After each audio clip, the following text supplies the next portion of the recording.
As far as using StatCrunch is concerned, you end up doing things that are a little bit different if you have raw data versus summary data. The vast majority of the time, you're going to have raw data. So it seemed like that was really the one to kind of stress and have that one go first.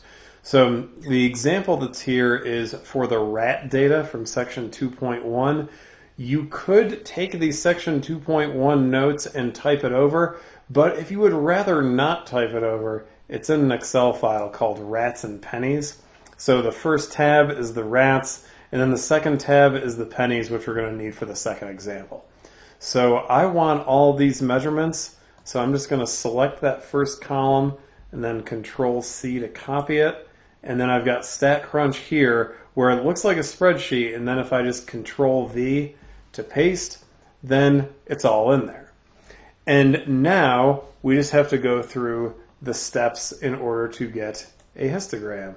So if I go back here, you can see them where you want the graph menu and you want to select histogram, and then there are just kind of a few things that you've got to do from there. So this is actually pretty short.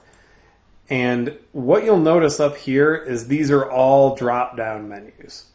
And for right now, we want the graph one, and we want a histogram for the type of graph. And then what we're supposed to do is select the appropriate column. It's only giving us one column that we can possibly select, which is VAR1, that first column. That's because there's nothing else in the rest of this spreadsheet.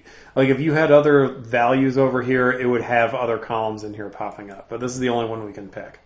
Then what we're going to have to do is under type, if you want a frequency histogram, so one with the counts on the y-axis, you can pick that. Or if you want relative frequency, you could pick that. I'm going to leave it as frequency for now. Then for the bins basically means classes. So when we had the classes for the rat data, we were starting at 9 and we were going by 2s. Because the first class started at 9 and the second one started at 11, third started at 13, and so forth. Then the other thing that we may want is where it says value above bar. That'll put the count above each bar, which is just kind of a nice effect to have. You don't need to select this, but it doesn't hurt. So, and it might help, right? It might be a nice extra thing to have. And then all these other things down here, I would say don't worry about them. And I mean, if you want to change the color scheme to like one of these other colors, that's fine.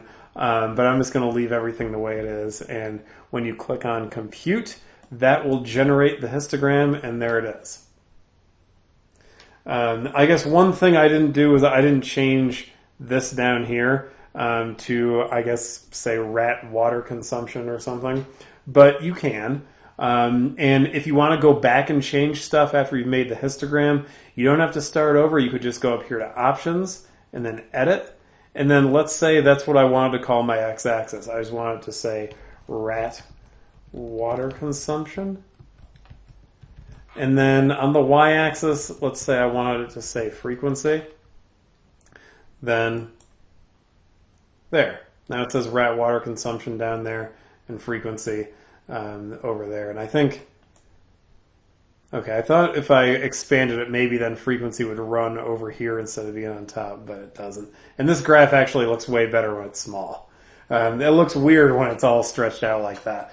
But that's about it. So if you just have the raw data, then once you've got it into StatCrunch, which the homework will give you a link if there's a homework problem that involves raw data, there's something that you can click on where then you can copy it and then just paste it into StatCrunch. And then you can just do what we did here, and that'll give you the histogram.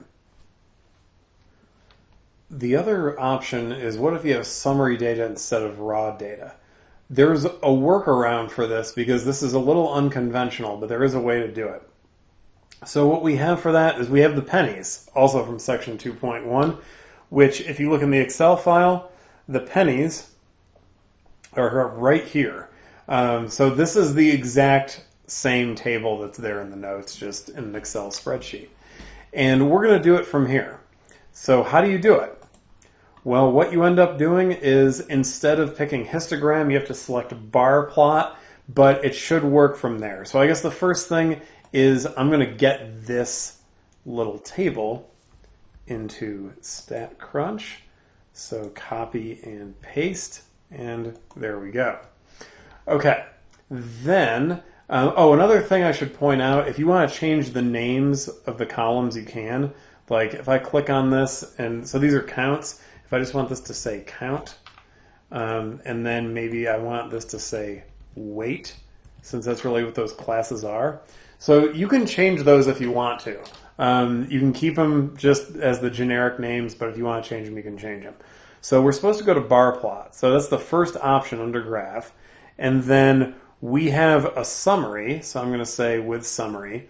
And I should point out that what we're doing here, a bar plot, that's the thing that you normally think of as being a bar graph. And that technically is for categorical data. So that means that if you're going to do this off of the summary, you've got to have your summary set up correctly to begin with, where you're going to want it like this, where you're going through the weights and they're increasing as you go down. Like whatever your classes are, you want it to be set up like that, where they increase as you go down. So if I go to with summary, then where it says categories in, basically you just have to tell StatCrunch where your categories are. Mine, and your categories are your classes. So weight, that was what we called them, right? These are the classes right here. And then the counts are in count, right? And notice how it only gives me one option here. That's because I've already picked weight up there. And then, let's see, order by, you want worksheet. What these other ones will do, like the default of value ascending, it'll put all the ones with the zeros first, then the 2, then the 8, then the 18, 19, and then 25. You don't want that. You want them in the order that they're in the worksheet, so just pick worksheet order. Then value above bar if you want it. Let's see, x-axis, I don't know, penny weight. And then y-axis frequency. And just to change it up, maybe, how about the soft colors? See what those look like. And that should do it. We can just go right to compute, and there we are. Yeah, that is kind of a soft bluish color, I suppose. But there's the histogram, even though here you have to use your imagination slightly because really this is creating a bar graph. Because you look at this and you go, wait, these bars aren't touching.